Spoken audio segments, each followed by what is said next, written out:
Hello and welcome back to the Macca's Talk Hockey. A different one this time. We're going to release our normal episodes we do on the National League. We're going to do that next week because we've got a really special guest on today. We've got Sam Jones. Charlie, we've just interviewed him. A really, really good interview, wasn't it? Oh, it's great. If you're a Swindon fan or a National League fan, he talks about the National League. And if you're an Elite League fan, he talks about his time in Fife and his time in Sheffield and how much he loves the Yeah. fans there and his career there so far. So it is a great listen. I genuinely loved doing this interview. Sam Jones was amazing when he was at Swindon. And yeah, if you miss it, I don't know what you're doing. Yeah, it is our longest interview we've done with someone yet. It is an hour and a half. So yeah, sit back, grab a cup of tea, put this on pause, get a cup of tea, get a snack, and yeah, we hope you enjoy it. Elite League fans as well. If you're watching for the first time, Sheffield Steelers fans, hello. We do a podcast on the league below, the NIHL, and I know might be a bit interested in that now because they've got that link with the Steel Dogs. And if we'll say one message each, Charlie. My message is the NIHL is actually a really, really good standard league.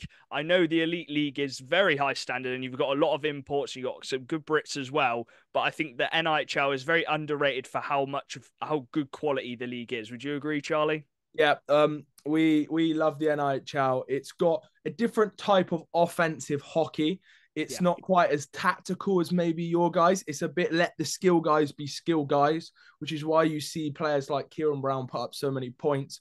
But if you want to know the best player in the league, Thomas Malazinski, number 89, check him out. He would sign for any Elite League team.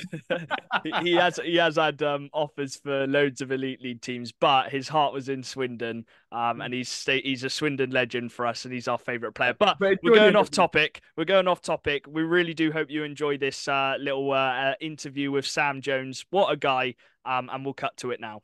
Hello and welcome back. We've got a really special guest, Charlie. Do you want to introduce him? Yes, we'd like to welcome onto the podcast a friend of ours. He's an Elite League treble winner. He's just come off the back of playing against Connor Bedard, but most importantly, he's won the league with the Swindon Wildcats. We'd like to welcome onto the podcast Sam Jones. How are you doing, mate? Yeah, good. The proudest of all my accomplishments, the NIHL one championship for Yeah. sure. Hey, we wouldn't have done it without you, mate. How's Yeah. the post GB rest coming on for you? Well, a lot very needed. It's we have a lot of our imports complain after towards the end of the season. Oh, been a long season, my body's hurting, this and that. And I always just tell them that they got to shut up and be quiet because I have another 3.5 weeks of, you go to GB and it's two practices a day at training camp and you're playing, crazy amount of games again. So after, a 70 game season already, it's always difficult. But I mean, the reason we go is because we love it. So you can't really, you're not going to complain about it because I do love going and it's great. But the rest at the end of it is definitely it's definitely needed. We'll say that. How Um, was it then? Obviously, going to Prague, we were watching the games on TV, and it looked absolutely mental there. All the Czech fans, and there's loads of GB fans as well. But that first game against Canada, were you feeling nerves, or were you just excited to come up against some of the best players in the world? I think that I think the most nervous I've ever been in a hockey game. There was two of them. The first one was the first game I ever played at the World Championships, and that was in. I can't imagine how I would have felt with fans in the stands because that was in Latvia. Okay. And I was just sort of just shaking, like I'm on the ice. I'm going to get ready for my first shift, and the face off, and my stick's shaking, and I'm. But I think we've done it enough now, and we've had enough close games against these top teams now where Yeah. you come out of it and it gives you that confidence of okay, we can compete with these guys. That it's starting to gets easier and easier as I go along. Like every game I play, I get more comfortable, and I think it helps in that experience helps, when you go play Canada, you're not feeling those jitters. You're just excited, right? You're just like grateful for the opportunity. You're looking around in the stands, you're looking at who you're playing against, and you're just rather than being nervous, you can sort of enjoy it more now that you have that experience and you can Yeah. take it in. But it also sort of like that experience helps a lot with like Davy Phillips, who obviously most people in that listen to this podcast will know. he made a really good point to me last season when I was playing with him. He said, you know, sometimes you get a little bit nervous and you can tell when you get nervous and you're like kind of second guessing yourself. And he said to me, he said, one thing that I always look back to every time I start getting in my own head or getting nervous is that if you can go on the ice and shut down a player like Connor Bedard or whoever it was at that top division, he said you can do it against, you know, the Manchester Storm or the Fight Flyers or whoever it might be in that game. And I think that was a big thing in all those championship games we played this year. It was like every game I went in, I was like, you know, you're feeling nervous. Oh, I could make this mistake and everything, there's a lot of pressure on you in Sheffield. There's a lot of fan, voices Yeah. in your ear. And it was just, when you're having those nerves, it was just, well, I can play against these guys and, not get scored on. You look back at games where you played really well against those guys and yeah, it's sort of good. I have a lot more confidence now than I did years ago, which sort of made that Canada game just fun rather than nervous, I guess. Yeah. Yeah. And my saying would always be if you can do it in a cold night in Peterborough, you can probably do it in any rink in the world. Do you know what I mean? Yeah, exactly. Yeah. Um, how were the vibes then? Obviously, that game against Canada, I think everyone had, well, all the other fans, maybe some GB fans had some hope, but everyone had written GB off. And Kirk obviously gets the goal, it then gets chalked off, and then Kirky scores again. How was the overall vibe between all the boys? Because it sounded like you've been preparing for that one game, that first game, for such a Yeah. long time. Yeah, it's an interesting game when you go and playing games like that. Like that first goal that got disallowed. There's so much stuff on the bench that people don't see, right? And don't see how that happens. And we go and there were some problems with the Wi-Fi. So we have obviously our video coach up top, who's reviewing these things and he's in Pete's ear sending it down. And I actually think it was a microphone problem. I don't think that they were connected. So they were trying to Oh, speak, but it was too quiet. And they're going, "Do we review it? Do we review it?" And they're not getting an answer. And me and a couple of the guys just turned around and looked at Pete, and we said, "Pete, we said, at the end of the day, we're probably not going to win this game. We need to take any chances we can possibly get.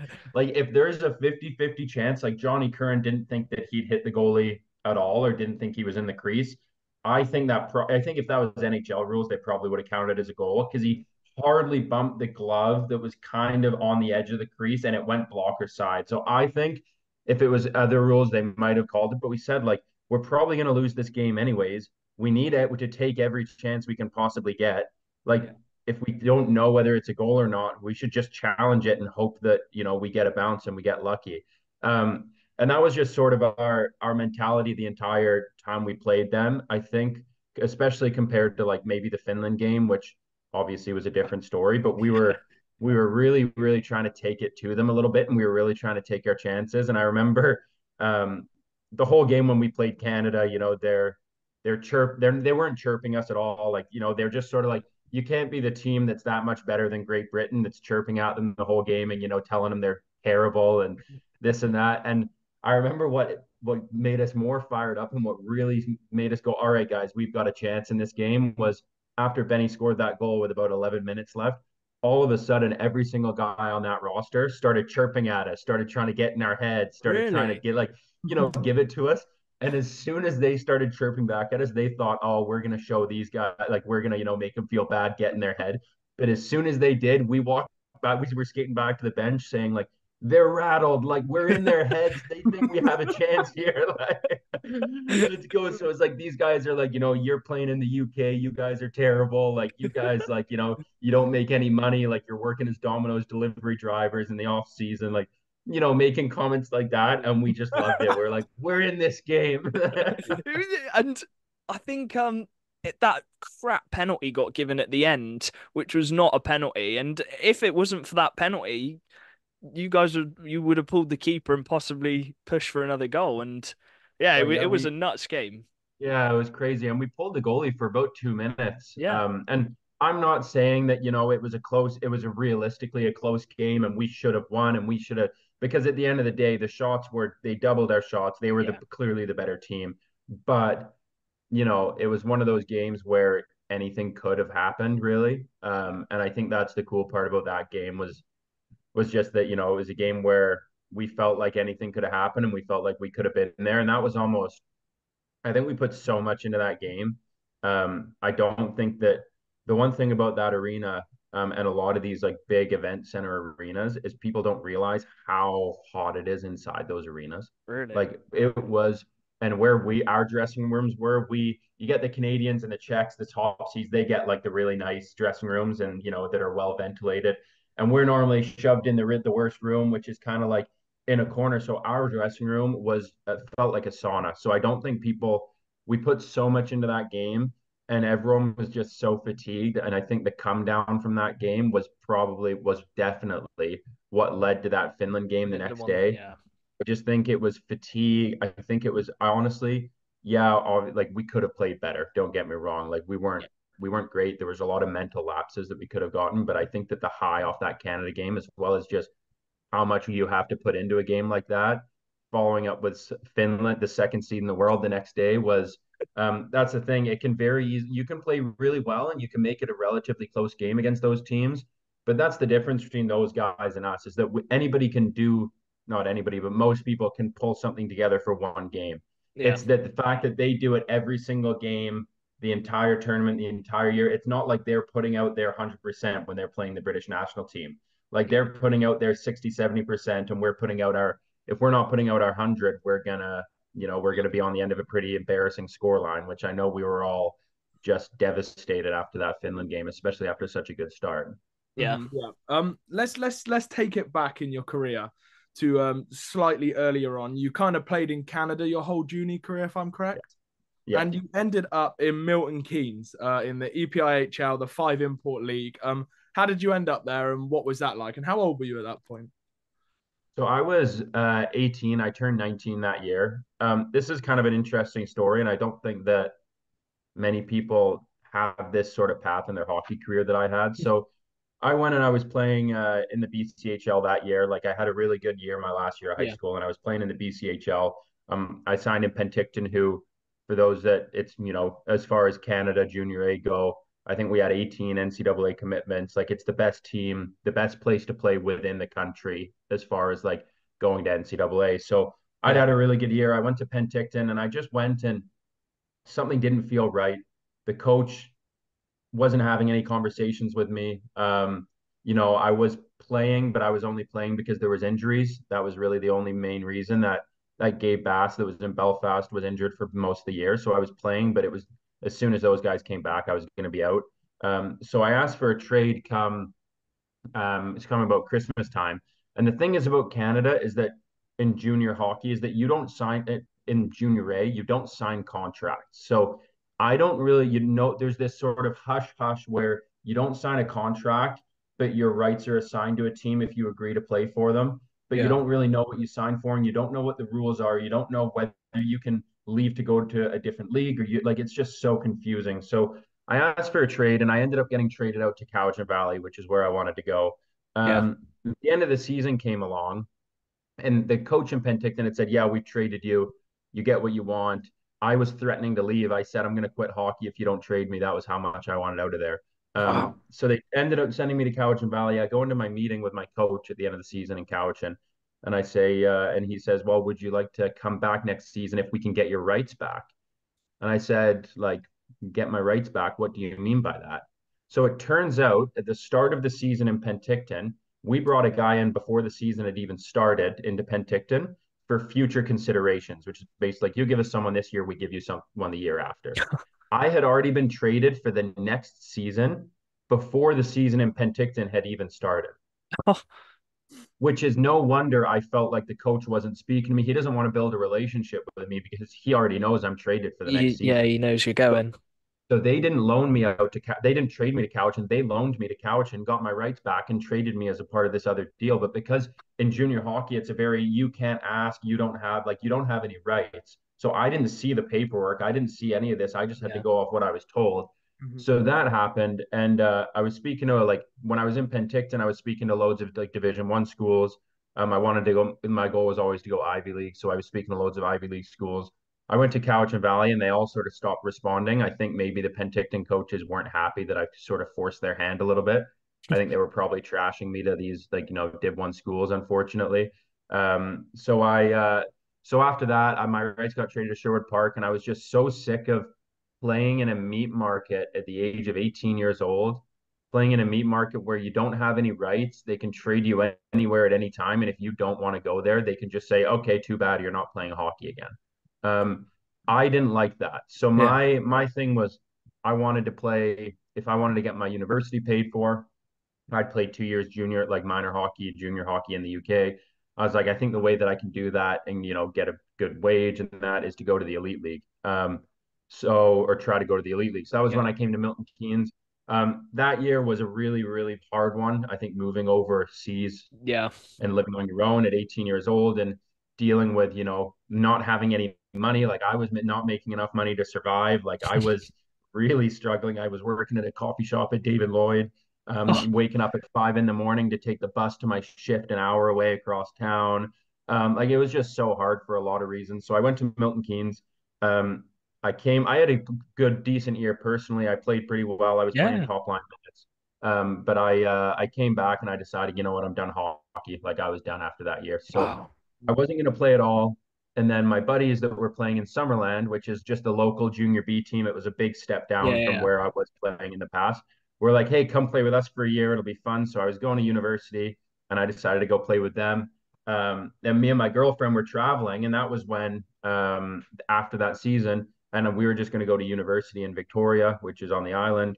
And that was going to be the rest of my hockey career done again. And mentally, I'd quit again. wow. Um, and then I got an offer through from Basingstoke. It's kind of a weird situation. They reached out while me and Tia were traveling over in Southeast Asia. Um, and I was like, oh, the situation doesn't sound great. And Tia sort of got in my ear, like, let's go to the UK, let's go do this. I want to travel overseas because she'd never been overseas. And I wasn't very keen on the idea, to be honest, but I also really liked this girl that I was going out with at the time. Um, so I was like, okay, like let's see what's out there. So I reached out to Swindon. Um, I know that I sort of knew that they had the academy there. Yeah. I was working at the Okanagan Hockey Academy in Penticton at the same time Okay. as I was playing. So it kind of worked out well that way that what we ended up doing was I went over to Swindon and I played. They didn't have much of a money for me because it was so late in the summer for like playing wise. Yeah. But what they did was they made it work by, I coached 10, 15 hours a week. I loved coaching too. I was the sort of like the strength and conditioning coach there. And honestly, like even like all the guys that I remember working with at that OHA, like I saw Ollie Endicott up in Prague. Like, I still speak to quite a lot of these players, and Yeah. it's cool to see where they are now. But it was a year that I just really enjoyed. Like I'm sure you guys know I wouldn't be hopping on a Fight Flyers podcast right now. Like, you know what I mean? Like Yeah. I love the Wildcats. I loved everything about being there. I love just the way I was treated by, Aaron, Steve, the entire team just welcomed me in with such open arms. That and now I give credit to Aaron, all the time. I know he probably didn't want to push me to help me go to the elite league. Yeah. I know he said, I would have you here for the next 10 years of your career. He said, but because once again, I was happy to stay in Swindon, but my girlfriend Tia again said, you're better, you can do more. You can be Mm. one of these Brits on these big clubs that, just play hockey and make a good living off from it. So I was like, once again, impressing a girl. Okay, I'm going to go to the elite league. Um, and then it's funny because every single step of my career since me and Tia met, every like big decision I've made has sort of come from me saying, and I said put this in an Instagram post the other day on my business page, me saying, I'm not sure I'm good enough, for her saying, get over yourself. You are good enough. We're gonna go Yeah. do it. So Aaron Nell helped me out a ton. He called a bunch of teams. He ended up getting me Oh, that spot nice. in Fife. Oh, I still speak to him and Aldi, who's up in Leeds. I see him a couple times a year. So I have nothing but good things to say. It would have been very easy for Aaron to just say, "Yeah, no elite league teams are interested. He looks like you got to Yeah. come back here." But he put in a lot of work for me, and he really helped me out. And yeah, he still jokes that I owe him his agent fee from that year in Fife. But yeah, no, it was a great year. I really enjoyed it, and winning the league was was a fun experience. Well, it was the obviously it was the NIHL one, and the EPIHL had collapsed and Swindon had to go in the league. And I think yeah, we were looking for a D man, and you come in, you got 15 goals, 15 assists, Oh, that and Telford goal is the one that stands out. Talk us through it, 'cause I'm sure you can remember it. It's the one Yeah. against Telford. Go on. Well, I've only scored about 5 goals since that season, so I remember a lot of those goals pretty well. There's not too many to remember. But yeah, no, the Telford game, it was just I don't know, it's just instinct, I guess. It was just one of those things where I just remember falling over, and next thing you know, people are running up to me, and I didn't really realize that it was like what that goal was and like how much people loved it until Oh, even after people were coming up saying, "Oh, great goal," and I still didn't realize like I still think it's a bit of an overrated. I don't know. I don't think I deserved goal of the year that year personally, but it was just one of those things where you're falling over and you just whack the puck and it ends up yeah. going in a perfect spot. But It, yeah, that was fun. I think honestly my favorite goals in which one of them which one of them I'll talk about in a second. But I think my favorite game I played, and it's sad because of the way it ended, but for me, from a personal level, a game that sticks out was there was the playoff game at home against Bracknell. oh, oh Because yeah. yeah, so we got knocked out of the playoffs that game, and I Yeah. remember we went down 2 goals, I think it was, Yeah. and that game was just big for me because I mean, we scored. Oh no, we went down 3 goals, and then we scored a goal to a power play goal where I kind of faked moving it over to the Aaron on the one Yeah. timer, and the guy bit, and I went, ripped it post Ripped in, it. and there was Yeah. I think there was a power play later on in the game, which Hugie actually stole the goal. Hugie was that guy that said, "Oh, that was me, that was me." And I looked at every angle of that replay, and Hugie was nowhere near the goal. But the goal ended up going to Hugie anyways. Yeah. But there was another similar one later in the game where I ended up scoring that one, and we were like, it was a really close game. It was a really good battle. Like Bracknell, to be fair to them, they were not a great team, but they came. They They are had a lot of underdogs. veteran guys, and they came and they played really well. But that game was a big one for me that I remember because it was heartbreaking, but just because I was proud of like how we went down by 3, 4 goals. Yeah. And we sort of battled back and we really pushed that game. But that one goal, the first goal I scored against Bracknell in that game was one that honestly sticks out for me more because I think it was just such a I don't know. I Is it? think that the first goal was the first, like the Telford one was just more instinct, I guess. Yeah. Whereas this one was like, I went to make a pass and saw that guy bit and made that like conscious Faked it. decision in my Yeah. mind. And then it was just a perfectly placed shot. But that's just how things are viewed differently, I think, from the fans and in your own mind, anyways. Yeah. And you played with some I guess Wildcat legends. Obviously Nelly. You played with Hoogie. Bully, who's just signed for another year, his Yeah. 15th year. Whitfield. Yanni as well. What what Yeah. what do you have to say about that team? And just it's still the same now. Aaron always signs the same players. He builds such a good Yeah. team chemistry. Yeah.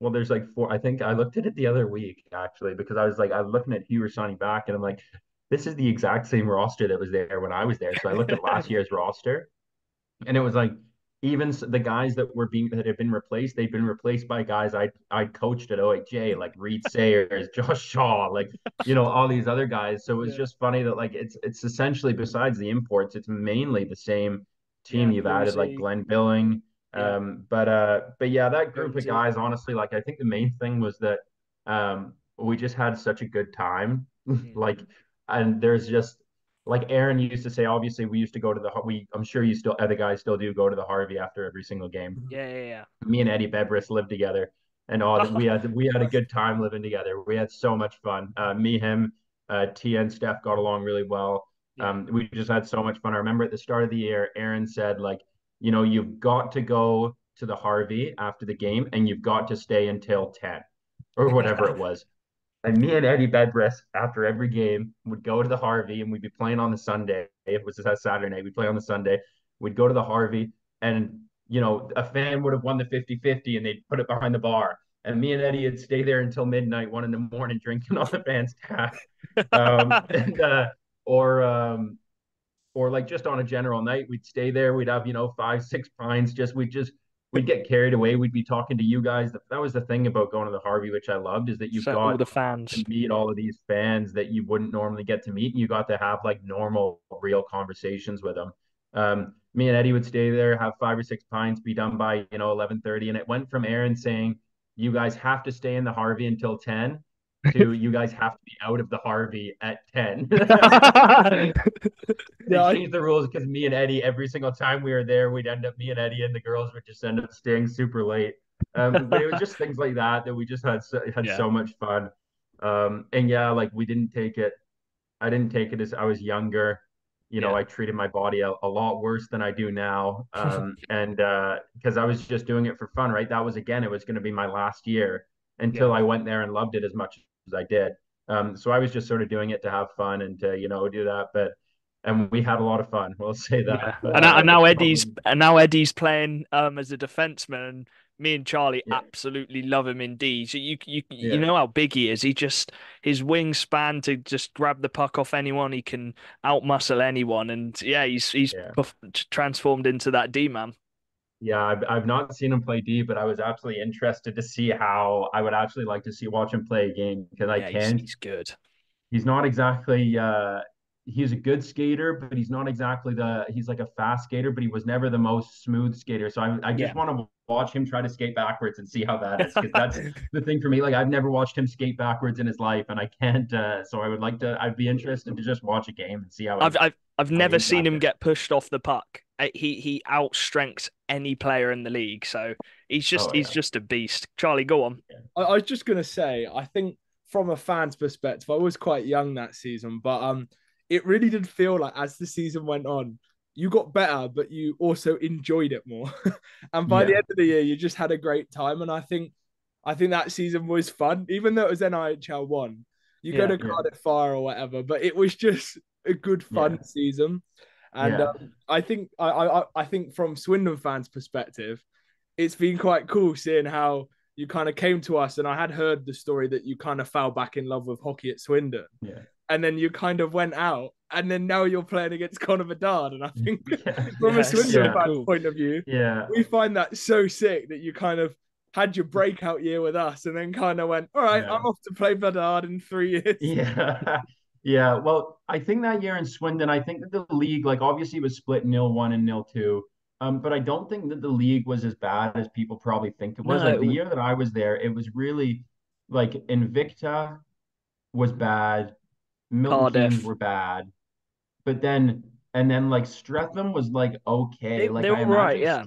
I imagine Streatham is similar to like what Bristol is now in terms of level. Yeah. Um, like they were decent. So like I think like I know the North was like a whole different level. North Yeah. basically just had Telford, Hull, and Sheffield, and that was Yeah. it. Yeah. Whereas like I think the South was decent. Yeah, it was just a fun year. And I think the thing is that when I first came into, like, I decided I was going to play so late in the summer. I'd been traveling Southeast Asia for 2 months, and I think I lost something like 15, 20 Oh pounds or like wow. 10 kilos on my trip in Southeast Asia. So when I came into camp, like, yeah, I worked out and I was on the ice before I came, Yeah. but I was also just not in my best shape. Yeah. I wasn't, feeling my best. I wasn't playing at a great level the year before. Like, I was playing against kids the year before too. Not kids, like under 20s. Yeah. Yeah. Like, I was a 20-year-old playing in an under 20s league, and like they just weren't. It was kind of weird because I went from playing men's in Milton Keynes to playing in this under 20s league, which is worse than what I was used to. Back And to I men's. got more penalties in one season than I ever have in my life. Not fighting. I fought maybe once or twice, but it was just pushing guys off pucks where normally the men would stand up Yeah. and just like hold their ground, and guys would just collapse into the boards. So then, like, when I came to Swindon, I think I pulled back on that aggressive side, on that sort of like, that physicality side, because I had to in the league I was in. Yeah. And then it took me a while to get back into it. But by the end of it, like, we had, and I know I hate that because we were in a bit of a slide, and Peterborough, I think, were leading. And Yeah. we ended up coming back after 13 Christmas Well, because games. Peterborough had a deep nosedive, they and did. we Yeah. just kept winning. And I hate that Hoogie came in because he always says, "You're welcome, Swindon. We won the cup." Like, the cocky guy that Hoogie is.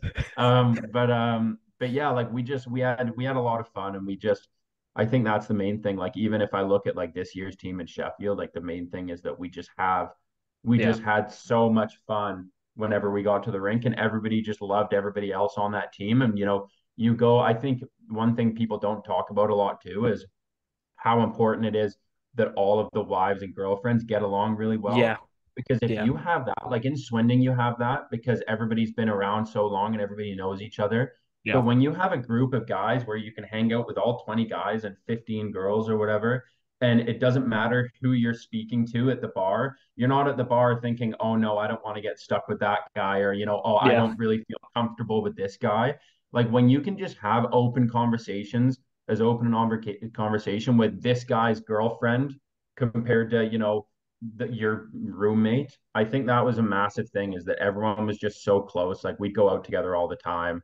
yeah, I think that's the biggest thing with the team, is that sort of like just enjoying hanging out with one another. I think was the yeah. main thing that made But made that year good. I think the fact that you were only at Swindon for one season and all the Swindon fans love you and remember you, I think that just speaks levels to it. And then obviously you made that move to the Elite League. Aaron helped you and you got to Fife. Talk us through that step up then to the Elite League and what was different. What did you enjoy more, I guess, about the Elite League? What did you struggle with a bit more? Um, I struggled with. I felt like I was a bit of like a sea out of water, and like a little bit, like almost like Yeah. I was just chasing. We weren't a great team in Fife, but I think that just my defensive side of my game, like I just didn't understand how to chill out. Like I was almost trying. I've always been someone that like I think if anything, I overwork rather than underwork, especially in the defensive zone. Like I was chasing guys all the way around the rink. Like you're playing like these big teams, and that was hard. I think honestly, I think if it wasn't for the fact that I had such a good preseason with Fife, I don't think it would have gone the way that I would have hoped. And maybe this is just me underestimating. I felt like I was a lot worse on the ice than I think I probably looked from the stands when I was on the ice, just because it's such a big step up and I'd never played at Yeah. anything like that level before. But it was hard. But I think the preseason, like I remember we played 4 games, and I think I had like 3 points in 4 games, and I had like the overtime winning goal against a team from Denmark. I don't know how I ended up on the ice in overtime, but I did. And I think that preseason sort of set me up because I think how Fife is. I think I was probably different because they were actually paying me rather than a lot of those young guys. But Yeah. you see a lot of those young guys, they just end up going and sitting on the bench. Yeah. And I think I could have very easily been buried too if it wasn't for the fact that I'd had such a good preseason. Preseason. And yeah, it was hard, but I think the big thing for me was Fife was I have a lot of I have a few people in Fife, a few fans in Fife, and people within the organization that I really respect and that I really like and that I really have a lot of time for. But I'll tell you, it was nothing compared to how I felt about Swindon and how I feel about Sheffield. I think that I've got to say things in a way that don't get me in trouble here. Um, I think that the top, there's a reason that Fife are where they are. Mm. And I don't think it's necessarily to do with, I think it's a lot to do with culture. Yeah. And that doesn't come from necessarily the coaching staff or the general manager. If you get my drift, I think it Yeah. Yeah. comes from Yeah. somewhere else.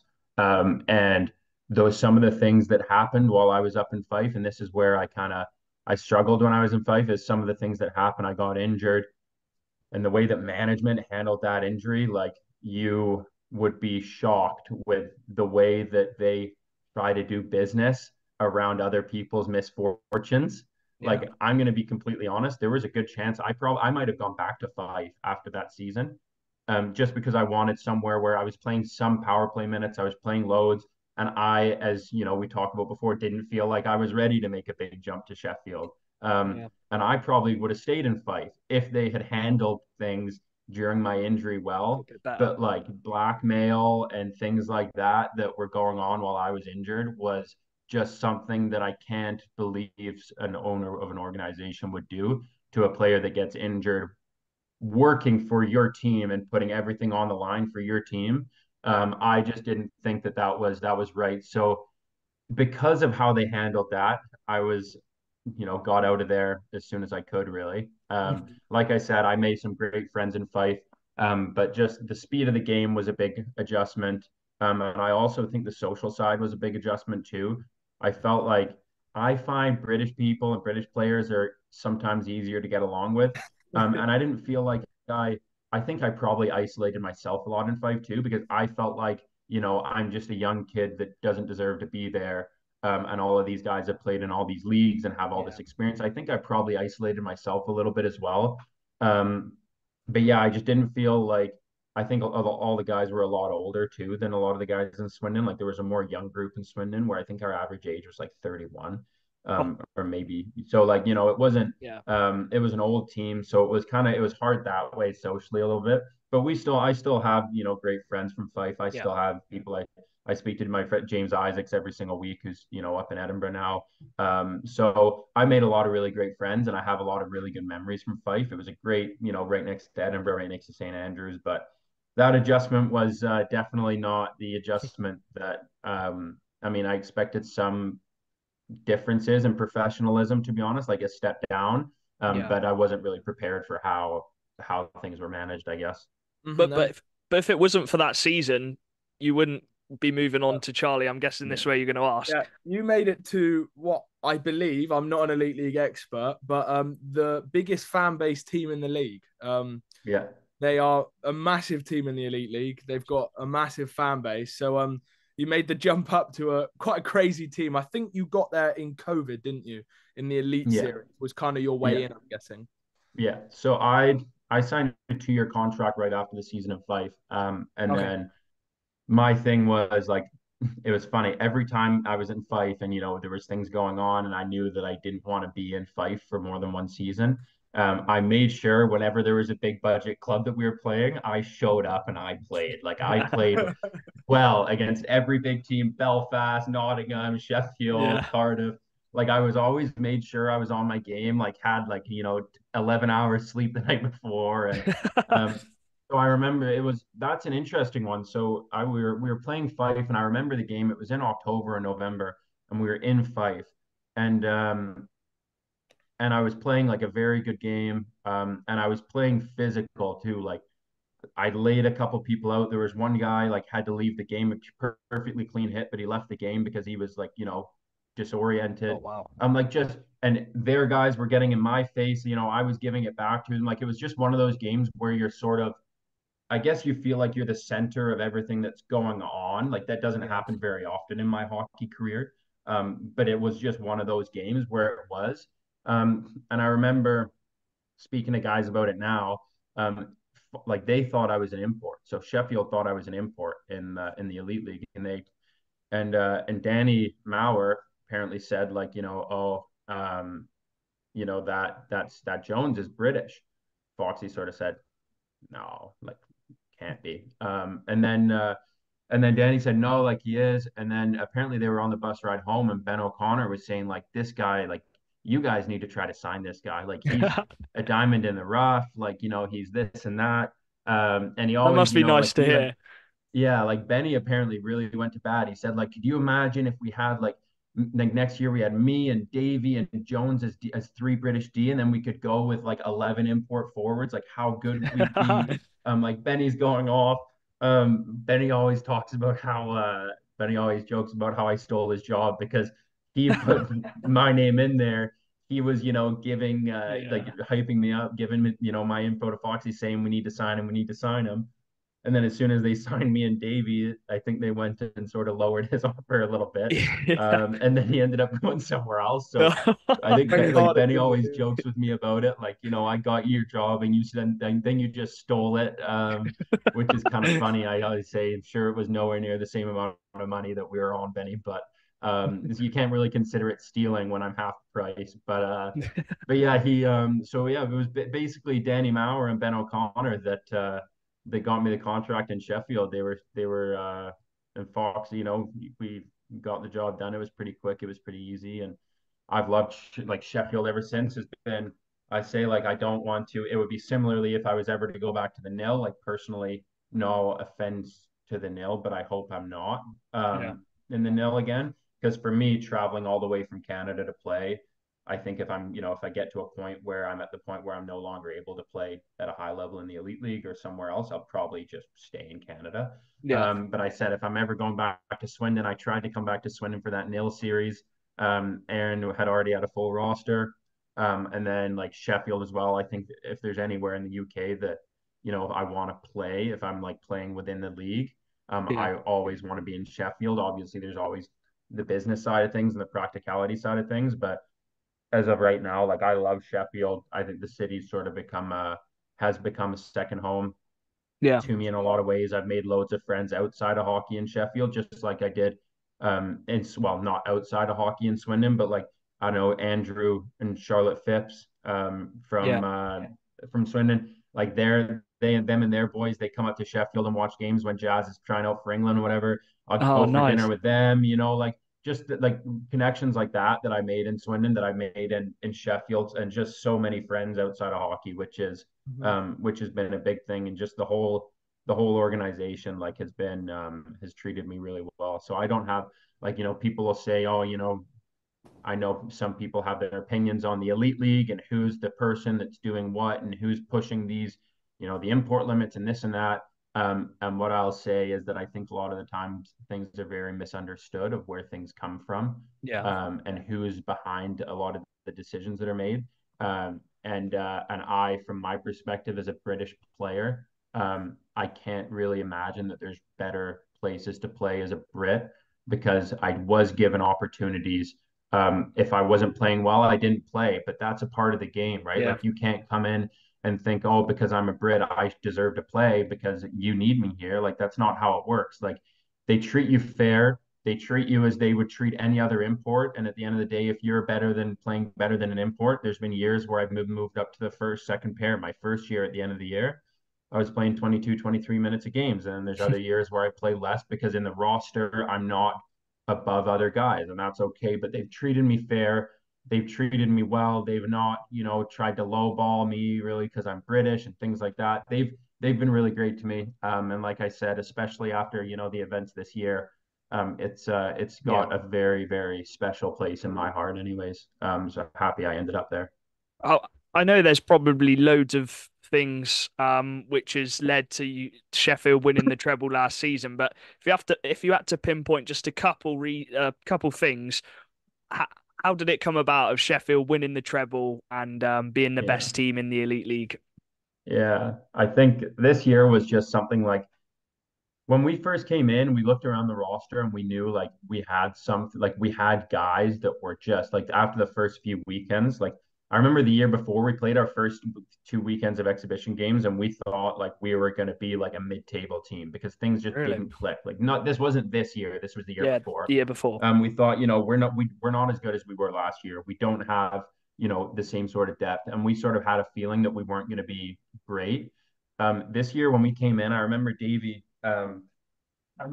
Phillips came up to me, and he said like all of these guys that we brought in that are supposed to be lower budget guys, or no, sorry, it wasn't Davy, it was Yeah, I was gonna say. I Dowdy. don't think it's Dowdy, sorry, I'm Dowdy, getting yeah. Brits confused. It was like every guy that came in that was like supposed to be like a lower budget, like probably I don't know everyone's wages, but Yeah. what I'm assuming would be lower budget guys came in, and from the first weekend you could tell they could do a very good job of what they did. Like Yeah. Balmas came in and he was kind of an unknown because he put up 3 points in 50 games in the He's got some AHL. stick and And you twig. don't know how that translates. You don't know whether he didn't Yeah. put up points because he wasn't given an opportunity and he was playing 2 minutes a game. You don't know why he was that. So no one really knew what to expect with him. Yeah. Like they Yeah. knew his stats in university.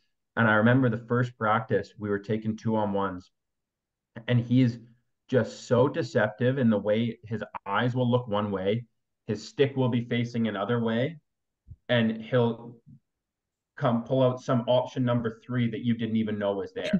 Like it's like his eye, you can't read his eyes or his Yeah. stick because both of them are like it's not like one's deceiving you or the other's deceiving you. Both are trying to deceive you at the same time.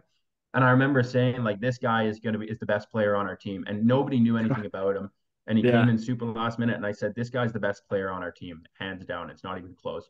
And everyone was like, "Yeah, you're right. Like he's pretty good." I spoke to Foxy. I said, "This guy, like he's good." And Foxy said, "Yeah, I know. Like I'm really excited." And yeah, and he was just unbelievable. Guys like Usula and Yeah. Simpson that I imagine were lower budget guys. It was like every single guy on that team that came in on a lower budget, or that I assume is a lower budget, just did their job perfectly and to a T. Like Usla had 40 points or something like that and hardly played any power play minutes at all. 45 points in 54 games. I got it. Yeah, and he didn't, and he played power play maybe for Plus maybe one quarter 33, of the games. which is he had the highest plus minus on the team. Yeah, he was unbelievable. And Simpson too, like every single line. Thing is about Simpson is that yeah, his stats you might not look, but he's big. He's the best penalty killer in the league, hands down. I think he probably Wow. scores more goals on the penalty kill than he lets in because he Wow. has that long stick and he can fly and he'll just pick it off and go on a Yeah. breakaway. Guys like him, like every line Simpson was on, he made the players around him better. There was a time at Christmas where he was with Wiss and Chudra, Yeah. and they were all putting up a point per game for probably 5-10 games in a row Mm. or more because they were just all clicking. And like everybody that we brought in that was those guys, they clicked them. I remember you look at our third line at one point and it was like on the roster. I'm looking at it and our third line's like Dowd, Valorand, and somebody else. So like this last year would have been our So first much line depth. and now it's our third. Yeah. Our decor was a whole other level. I can't even Oh my like gosh. Oh, every mate. single guy on our decor was just like that. Cormier came in, he was a Oh, whole other level that I don't think anybody expected and from he's the just signed staff. again, isn't he? Yeah, yeah. Tansy was the best D-man in the league, hands down. He's physical, strong, He's back. contribute offensively, can step in and fight when you need him to, can be that guy. Like he does absolutely everything and does it so well. Like so guys like Saucer heavy in front, box out as Best well. beard in Like the league as well. yeah, like this everybody, and then even if you do manage to penetrate our D, we have Matt Greenfield in goal. So it was just one of those years where it was just like I think yeah, I think it was honestly just, yeah, you can recruit well, but sometimes you recruit well and it still doesn't pan out. Yeah. Like guys get injured, and I think we got lucky with injuries.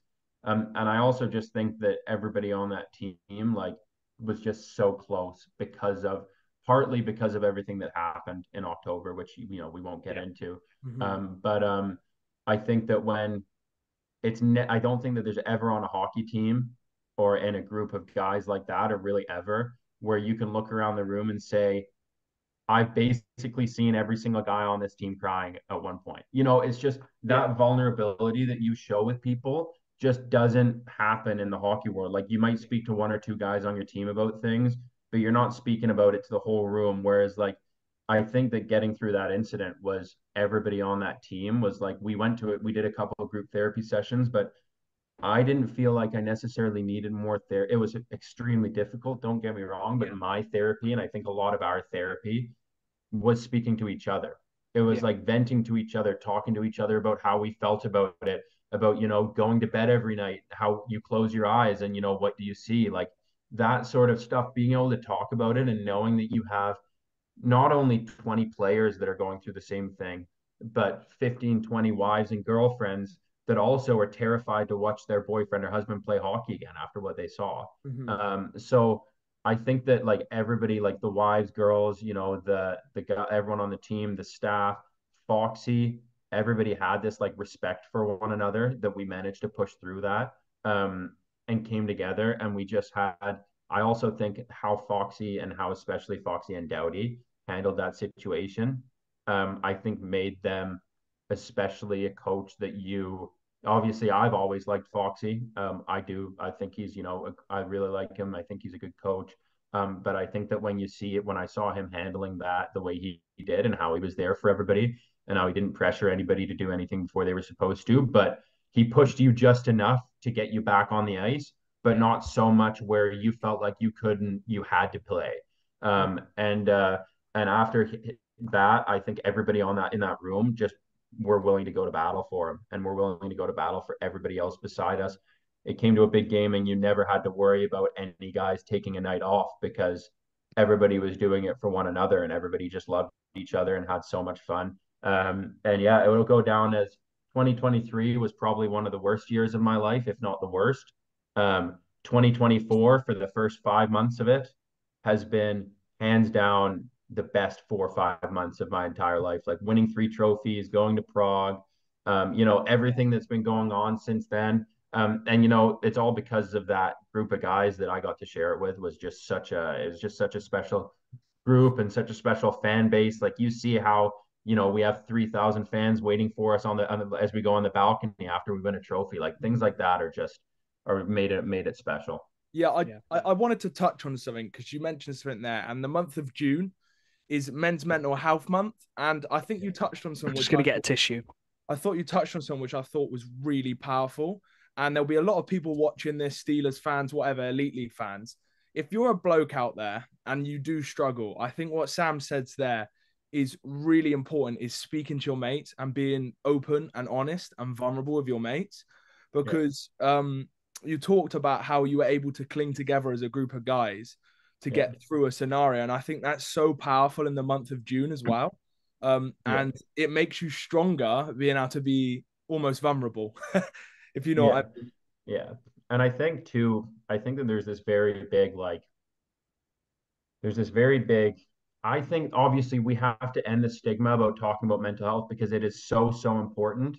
Mm-hmm, But I think that I think that you need to be able to speak to your friends. And I think that if you're not comfortable speaking to your friends and you've never spoke to them about these sorts of things, then try it and mm-hmm, see how just once with, a couple different friends and see how they react.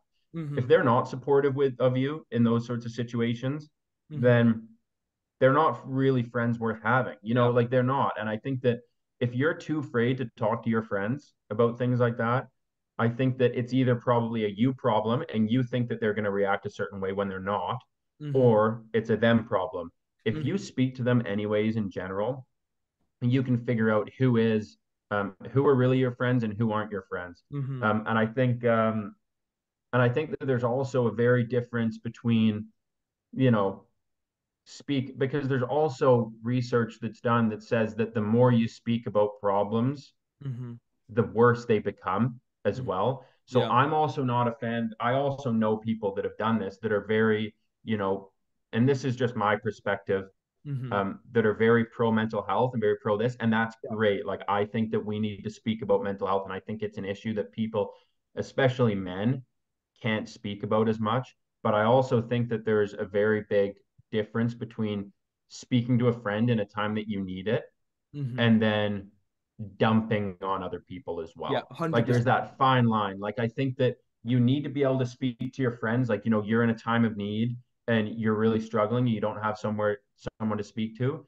I Mm-hmm. think that speak to your friends about it, dump. But then there's those people that are very pro mental health that almost just dump all of their problems onto you, Mm-hmm. which like we talked about as well, everyone has their own mental health issues.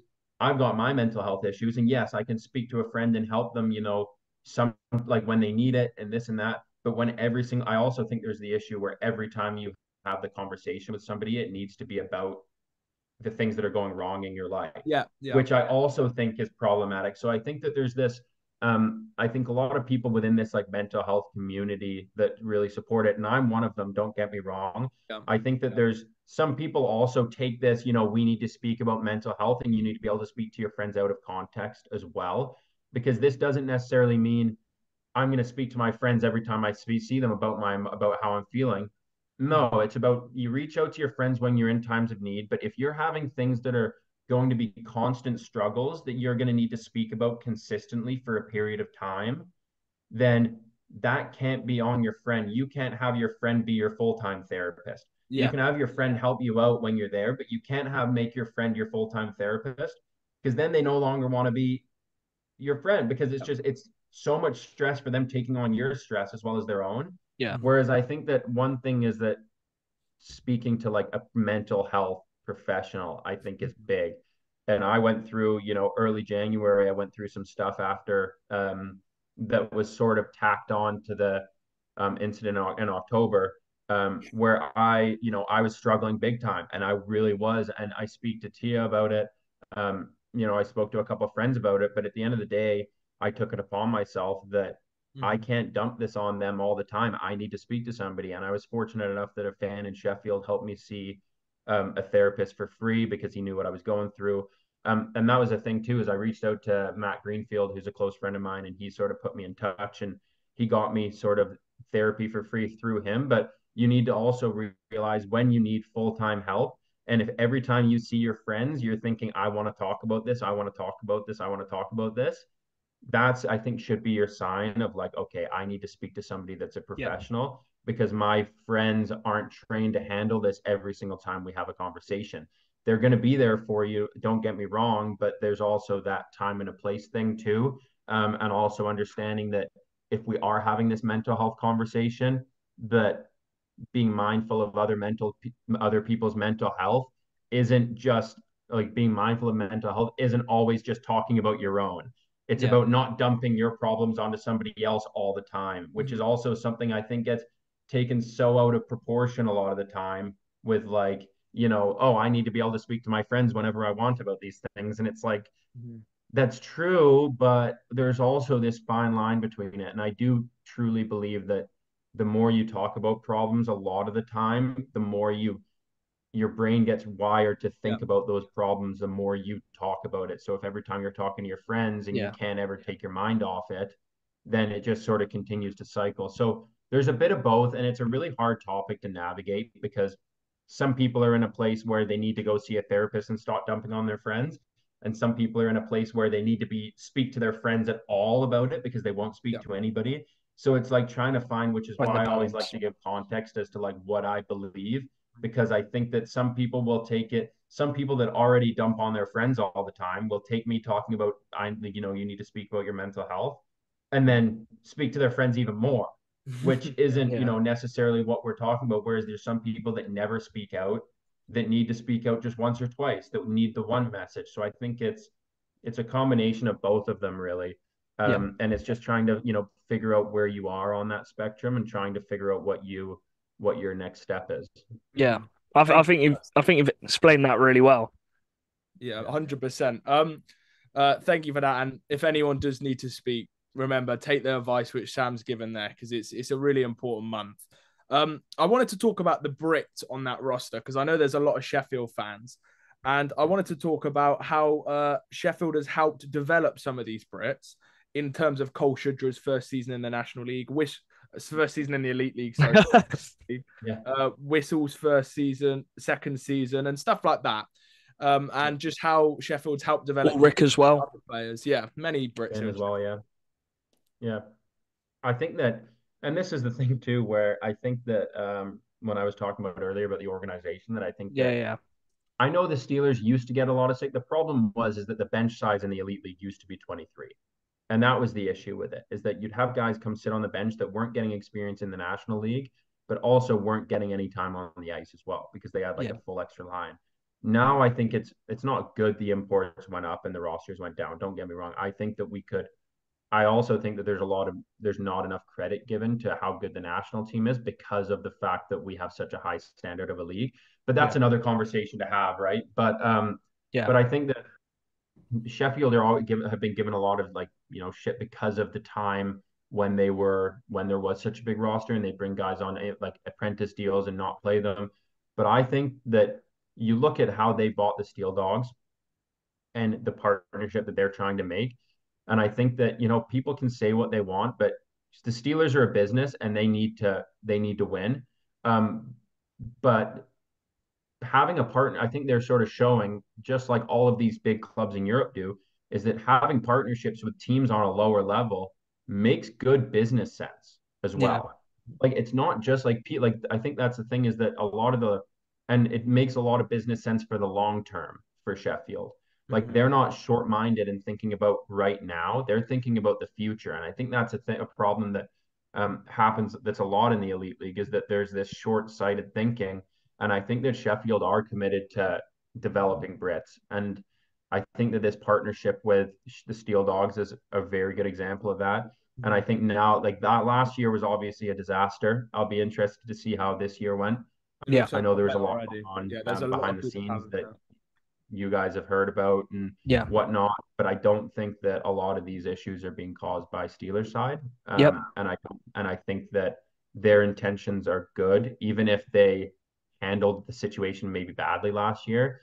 I do think that their intentions are good in general. I think that it's hard to change a culture to something you want it to be within a year, and I think that was part of the problem. Is it was almost too much too fast. They've recruited a group of guys that are a lot older, that are doing it for fun, that are doing it for this when they want to an organization that's all about hockey, that's young guys that are hungry, that are willing to do whatever it takes. And you can't have that mentality when you have a group of older guys that, they're not doing it for that. They're doing it because they like playing hockey and they want to, make a couple extra bucks Yeah. and, hang out with some friends. So I think that they tried to change the culture probably a bit too quickly. But I think that their intentions are good. I think guys like the fact Finn was obviously with Hull last year, but he'll be with Steel Dogs this year. I think that having those sorts of partnerships are great, especially for goalies for us. Hmm. And I think it's beneficial for both sides. Like we had Sam Cooper practicing with us all year this year. Um, we Okay. Yeah. Yeah. obviously we obviously had Finn. We had two goalies. And it's good for both sides because for us, it was great that, in the past when we didn't have that partnership, it was like you're injured, and you probably shouldn't practice, but you can practice. Well, if you don't practice, we only have 5D on the ice. And then how are we going to run a practice? Like just things like that. I also think it helped this year is that they were able to manage injuries a lot better around practices because we had those extra guys. Yeah. It's great for so it's good for both ways. It's like goalies, for example. Like I know Greenfield doesn't like taking that many shots on a Friday. He likes to really like start his week really with a really Yeah. high load and then Yeah. slowly lower it as the weekend comes. And it was great that we had, loads of extra goalies because then those guys can just hop in for Greener whenever Yeah. he wants. And it's great for the goalies to experience the shots from guys like Valorant and Balmus and Dowds and all these guys that can really wire the puck while also having the opportunity to play. Guys like Finn, and this is the thing I like about Sheffield is that if you they're very, and I think this is coaching staff, honestly, as well, like more just because that's more their side of thing, is that Foxy's very much, if you prove that you can play, you're gonna play. Yeah. But if you come up because he wants to roll four lines, it's in his best interest to roll four lines because we keep our talk everyone fresh. And by the time the third period comes, which is why I think we were so good this year, teams are exhausted from playing 8, 9 forwards all night, and we just rolled them over in the third period. So I think for him, it's like he wants everybody to play loads of minutes. He wants to roll four lines and three pairs of D. And it's almost your spot to lose when you're on the roster. Like you'll start with, if you're playing well enough, like he wants you to play well enough. So if you are, you're gonna play. And I think that's with Shoots. I think the thing about Shoots this year is that he really realized that yes, he's a guy that has a ton of skill, especially for his size. Don't get me wrong. But I think he really realized probably 1 or 2 months into the season that like I'm just going to bang bodies and just be a really hard guy to play against.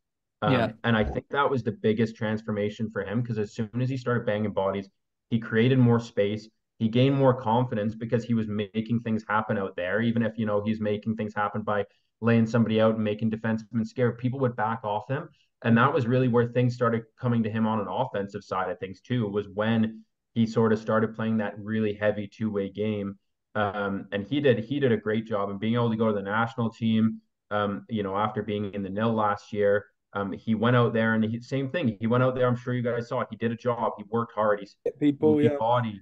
He played really well. So like it's good to see. Same with Finn. Whenever Finn came up, he came up and he played well. And whenever we had an injury and we needed Finn and we could get Finn to come in and play for us, Finn was in the lineup and he was playing a lot, not in like the finals and that, but on a lot of those games, he was playing, 11, 12 minutes a game, Yeah. which is, great for him. So I think that they do a really good job developing. I think that they've done a very good job developing. Like Wiss came in and showed Wiss is a different type of player. Like I think he's probably one of the most underrated players in British hockey. I'm Wow. not sure whether you saw the playoff finals weekend. Mhm. Thing is about Wiss is that we had 2, 3 guys injured for that final. All of a sudden, Wiss hasn't played power play all year, even though he's good enough to not play power play all year. And he stepped up. He was probably our best forward in that finals when we played Belfast. Wow. Unbelievable. And he's so smart and he's got such a good shot. And he's just probably one of the most intelligent hockey players I've ever met and just does all of those tiny little things right. And he's so good with his stick. And I think that I know he had loads of injury issues this year, which was, sort of a bit of a problem for him, which is why maybe he didn't show in his numbers that he was doing as well as he was. But I think that as far as long-term British hockey, I think he's probably one of the best players GB has moving forward. Mhm. And I think that he's an option that I know Sheffield are keen to keep around.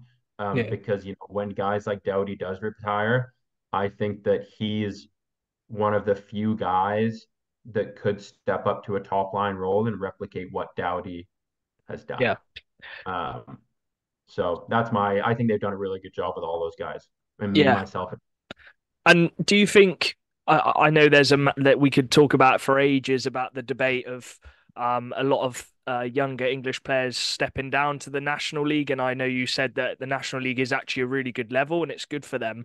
But do you yeah. think, and Sheffield have done a really good job, I think, this year getting that partnership. But do you think there needs to be more communication within the Elite League across all the teams to try and help some of these younger players in the National League so it works out for all the teams? It doesn't have to be like a Sheffield combination like you're No. doing next year, but just like coaches coming together and just getting together to make sure that England or Great Britain do have a future of really good young players coming up and they do get their opportunities. Yeah, I think that this is a very complex conversation to have because Yeah. I don't think that you can. I am looking at it right now as far as hockey in the UK. Mhm. And let's talk about like import numbers, for example. Like, I don't necessarily think that I think dropping the import numbers could lead to more guys going to the elite league and just sitting on the bench, we'll say. Yeah. Like, and I think especially to start with, if you do it all at once, if you went from 15 to 10 imports right now, every team is going to go one. Here's the thing about it is that if that I don't think people realize is that a lot of the top end British teams, like a lot of the top end elite league teams, Have the best Brit. they would prefer to have less imports for the Mhm. sole reason that they can then afford every single good Brit. And because all the best Brits are going to go to the big teams because they can pay more money, then it's the lower end teams that are the ones that end up getting, kind of screwed because there's no decent Brits that can play at that level left, like Yeah. Sheffield, Belfast, Cardiff. They can bring in all Brits that are capable of playing full-time roles at this level. And then it leaves no one for teams like Fife. So I think there's a common misconception that a lot of the time it's the big clubs that want more imports rather than the small clubs. That's the first thing. I think it's probably the opposite. And I think that there needs to be some sort of communication. You're right, but I also think that both leagues are ran, and it's sort of the same in all hockey. It's the same in Canada. Both leagues are ran as a business, Mhm. and Yeah. Agree. what's best for the nil isn't best for the elite league, and what's best for the elite league isn't best for the nil. So, like, I know, yes, it would make a whole bunch of sense for us to have partnerships like the Steelers Steel Dogs, where you can bring guys up and give them opportunities. But it also doesn't make business sense for an NIHL team to have signed their three best players that are young guys that are Yeah. then in the elite league when a Yeah. guy gets injured for five No, I months get of the that. season. Yeah. Yeah. So there's also that side of things where it's like, yeah, yes, it would help a lot, but how practical is it without one team owning the other? Where the Steelers' success is the Steel Dog success, and the Dog success is the Steelers' success, where they're sort of coincide. Mhm. Unless there's that partnership like that, I don't see how it's practical from a business standpoint for the NIHL teams to do that. And Yeah. that's not knocking them. That's the thing. Like, it's not, I'm saying, like, that's what's preventing these guys probably getting the opportunity to, move up when a Brit gets injured for 3 months, play really well and get a full-time job next year. Like, that's probably what's stepping in the way of them right now. But there's also no way around it. I think that at the end of the day, it has to be, if anybody's going to be able to unify these leagues, it's going to be Ice Hockey UK. And Yeah. I don't think that, and they need to use like the whole system top to bottom needs to change. And until that happens, I don't think, and I think that they're working on it. So I'm going to preface that by saying, like, I think that changes are being made, and I think Yeah. positive changes are going to come. But just Mhm. from someone that's sort of been on the inside a little bit more. So I think that's something to Mhm. take from this. I'm not, coming on here and ranting about Ice Hockey Oh UK yeah. and this and that Yeah. because I think that, I do think that it's such a complex issue and there's probably more elements to it than me or you or anybody understands. Um, but I think that they're putting in a lot of effort, and I think us being at the top level of World Championships has helped their funding to be able to make changes. And I think that positive things are to come, but I just think it's going to take 5 years, 10 years for it to happen, which is fair because it's big changes Big that need to be made. transition. Yeah, I Yeah. think I think a good example would be from a Swindon fan's perspective. The season we had you at D, where if we didn't have you, I don't think we would have won the league. Yeah. Yeah. If you were on a two-way with Guildford or Cardiff or Coventry Yeah. or whatever, and their main D man got injured for 3 months, as much as Yeah. it will be beneficial for you because you'll get consistent third line minutes in the Elite League, Swindon wouldn't have a league title, which means Swindon may be down 50 fans less, which means you're down a Yeah. lot of money in a Yeah. season. Yeah. Over Yeah, an I get that. entire, like you sell 50 to 100 more season tickets. That's what, 100 season tickets. How much are season Yeah. tickets? 500. Yeah.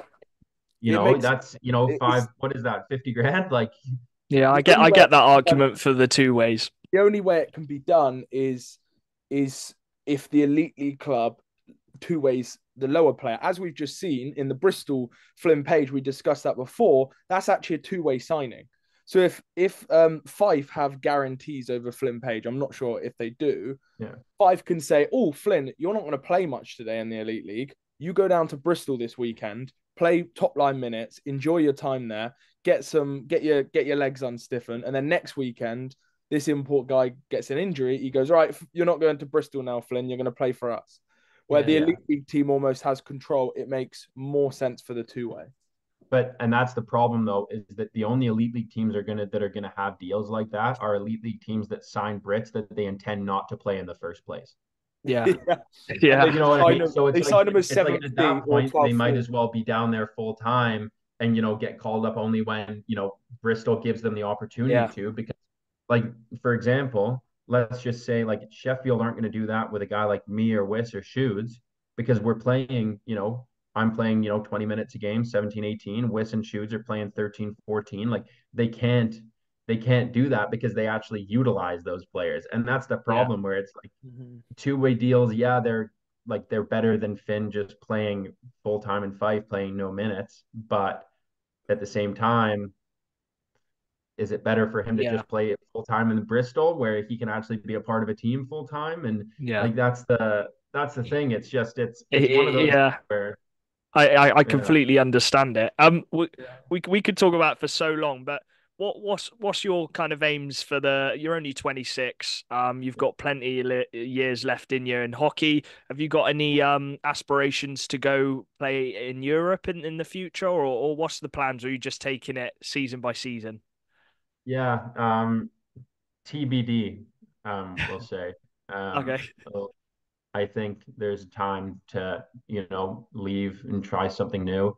Um, and, when that time comes, is going to be something different, but I don't want to necessarily play in the UK my entire career, not because I don't love Sheffield and Yeah. not because I Yeah. don't love it over here, but I think that there's a couple of things that are, nice about playing Europe. I think challenging yourself. I don't think unless you take jumps like that, you grow as a person. It's very easy to get comfortable in one place. And I think there's a lot of growth that can be had by moving to a non-English speaking country, having to Yeah. fight for your spot as an import more, experiencing a new culture. I think there's a lot to do with that. And there's also the element of going to Europe that the Elite League season is very taxing in terms of how Well, many games you yeah. play.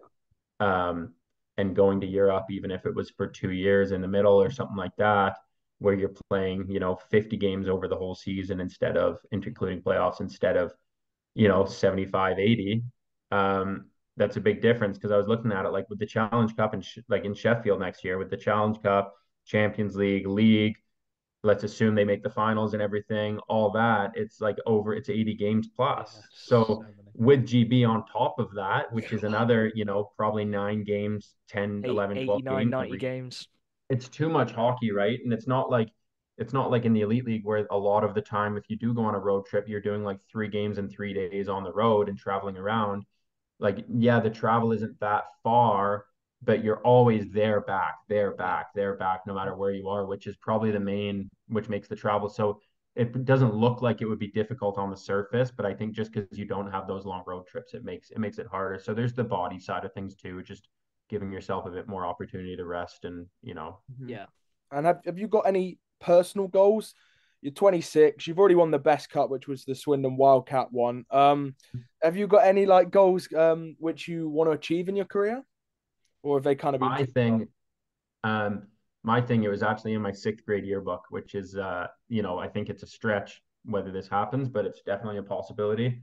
Was that I wanted to go to the Olympics with the British team. I said that in my after I'd moved Oh, 2 years wow. after I'd moved to Canada in my grade six yearbook. It had that on there, and that's something that has always been something. And to be honest, as I grew up, when I was 18, I was playing in Milton Keynes, and they were in the third division.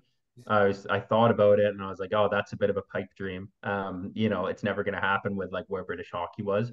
But now The where we are opportunity. now, Yeah. we have that opportunity. And although it's a stretch, it's something that, we've proven that we can play with Denmark. We've proven we can play with Norway. Not this tournament. We didn't play great in that game, but in years past.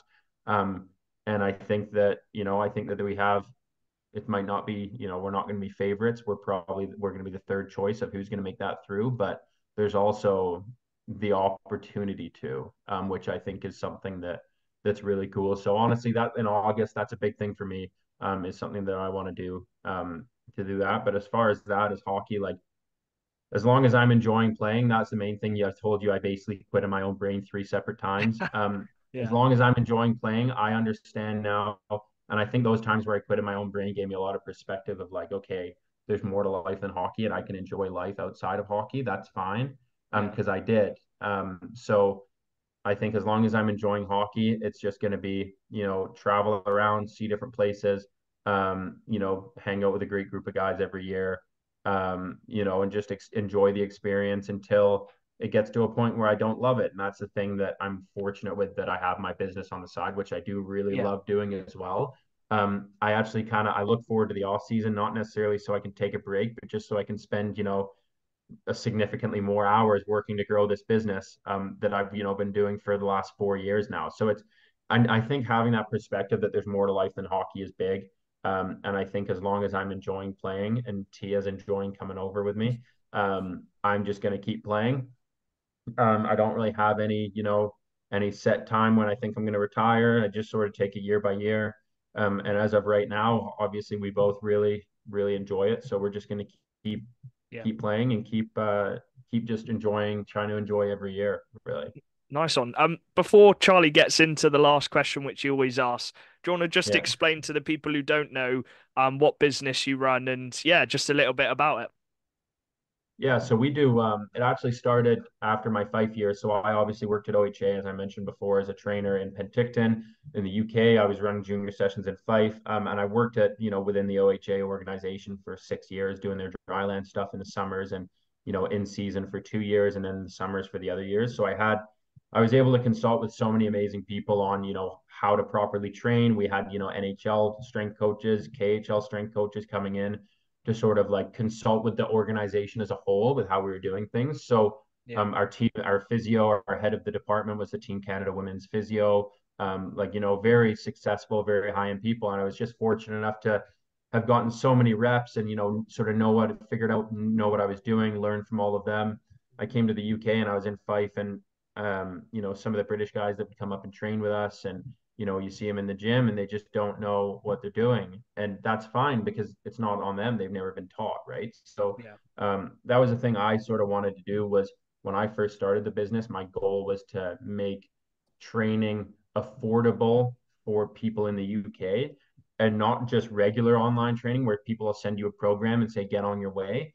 More of an online training that actually helps people with their form, with all of these things. So I provide one-on-one online training for hockey players. I also provide programs now for people that are they're one-on-one, they're a bit less, hands-on. But some people would just wanted a program to follow for the summer because they've lifted their whole lives, and some people wanted that one-on-one experience. So we have those sort of two options. I work with players from all the way down to the rec level in the UK to elite league. I've got one client now that's on an NHL contract with Oh, Edmonton. I've got NCAA guys, WHL guys that are all sort of working with me either online, or we're running an in-person camp this year too in my hometown in Canmore.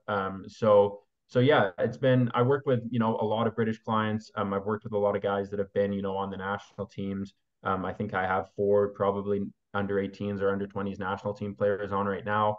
I've had Nice. loads of, a couple of women's national team players. I've had a few men's national team players. So just the main thing for me was that I wanted to provide training to people in the UK at an affordable price, which is why, on my off-season programs I provided this year, I had like the price was, £95 a month. And I gave British players that are within the England, Scotland, or GB program.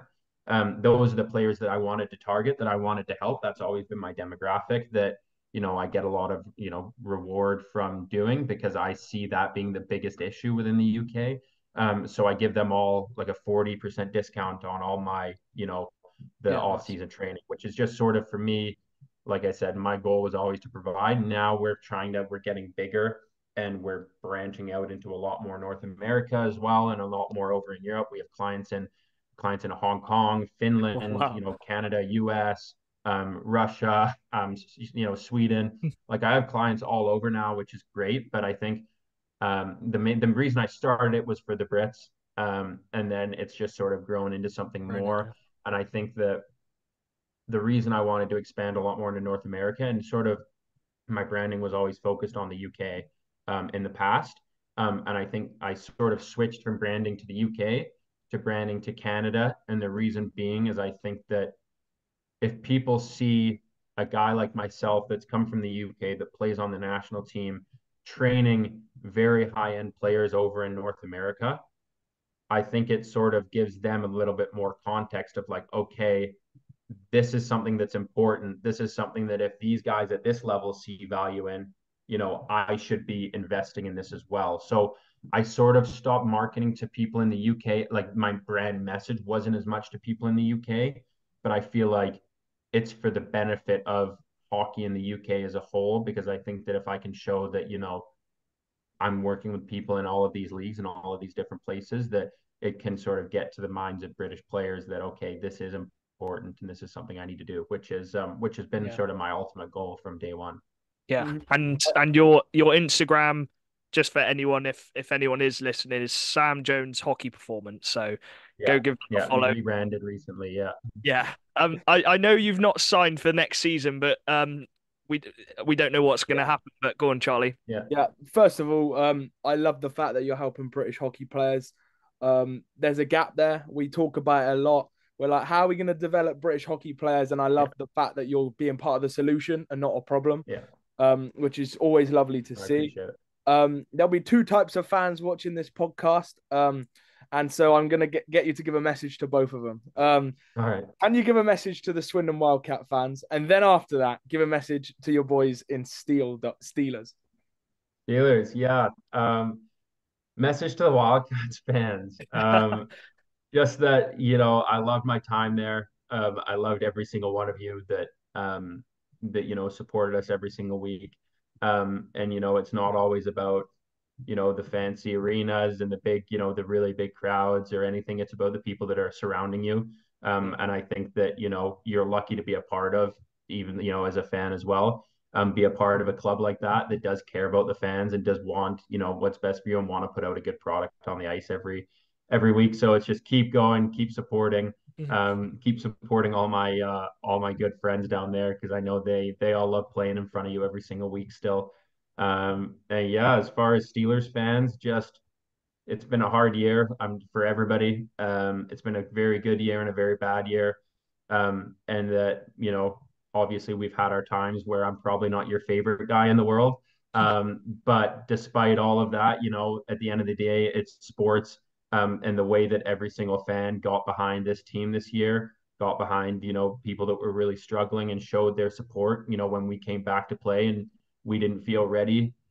Every single one of you Steelers fans, you sold out the arena, and that was something that was special. You're walking down the street after that incident. Normally, people sort of leave you alone there, but it was nice to have people coming up to you saying like, "We're with you, we support you. We're 100% on your side." And that sort of like a coming together is something that I don't think any guy on that team is ever going to forget. So Steelers fans really showed their true colors this year, I think. We're fortunate to play in front of such great people every week. And yeah, I just, from the bottom of my heart, I thank every one of the Steelers fans that supported us all year, because it wasn't easy. I know that. Yeah. Mhm. Oh, Sam, thank you very much for hopping on. It feels it's gone so quickly, but we've He's been won the Yeah. speaking award of the for an hour and a longest half. podcast on the Macca Yeah. Sport Hockey. But Yeah. yeah, Well, anyone good that luck. knows me Good knows luck I for can the talk your ear off. yeah, good luck for the Olympic qualifiers. Go get that Olympic spot, and Yeah. yeah, we wish you luck for the future, and we'll keep in contact. Yeah. Yeah. Sounds good. Thanks, Thank Sam. Thanks, guys.